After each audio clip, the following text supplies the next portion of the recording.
Jangan sampai anak kita pertama merasa utang jasa itu sama orang lain. Nah, kalau orang lain ini yang orang nggak bener bisa berabe kan. Ada filosofi ilmiah yang nggak bisa diganggu gugat. Ini harus kita camkan. Misalnya begini, al-insan abdul ihsan. Manusia itu pasti mudah diperbudak atau dikalahkan oleh kebaikan. Singkat cerita ada seorang kiai waroi zuhud, di rumah nggak ada TV, nggak ada HP, nggak ada motor. Saking inginnya anak itu nggak terkontaminasi TV, nggak terkontaminasi HP, juga nggak sering keluyuran ada motor. Tapi apa yang terjadi? Anaknya ini malah pertama punya HP atau memakai HP dipinjemin temannya. Kebetulan temannya itu tidak sholat. Pertama naik motor juga dipinjemin orangnya yang nggak sholat. Pertama tahu TV juga di tetangga, komunitas keluarga yang tidak sholat.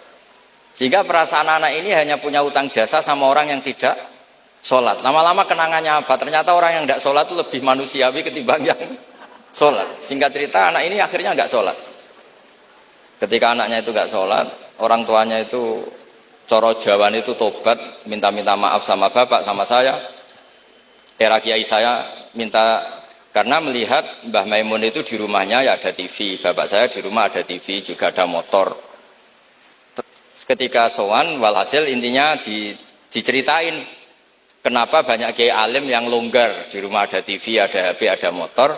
Ternyata karena jangan sampai anak kita pertama merasa utang jasa itu sama orang lain. Nah, kalau orang lain ini yang orang nggak bener bisa berabe kan. Nah pondok juga gitu, kalau terlalu ketat HP, terlalu ketat apa, ternyata HP ini barang mewah, barang wow, kebetulan yang nilai orang lain. Dan akhirnya santri ini merasa utang jasa sama orang. Nah, ya kalau orang lain ini tepaan orang soleh, kalau enggak. Makanya ibu-ibu juga situ, senyum tuh barang mewah. Ternyata bapak-bapak kenangannya sama bakul kopi, tidak sama istrinya. Akhirnya yang diingat ya bakul kopi, karena senyum itu mewah.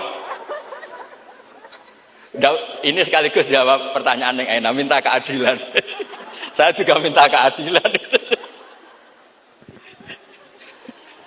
Ya itu sudah komplit, jawaban itu sudah. Pokoknya kita kondisikan al-insan abdul ihsan.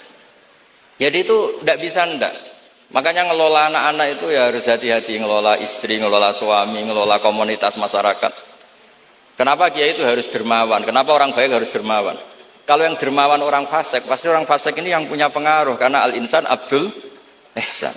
Makanya ini kembali lagi ke kitab Ar-Risalah tadi. Saya berkali-kali kalau ngaji bilang, tasodaku walau bitol koti wajin. Kamu disuruh sodako meskipun senyum. Senyum itu dalam fikih formal dikatakan sunat. Tapi dalam konteks sudah kompetisi, itu bisa wajib.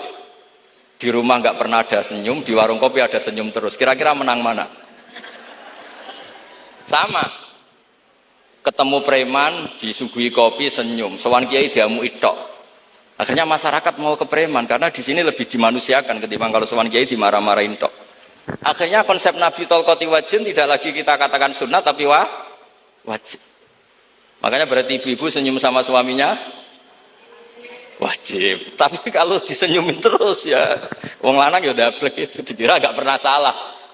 Berarti marah juga. Sudah, tidak usah diwajibkan, sudah dilakukan, alhamdulillah.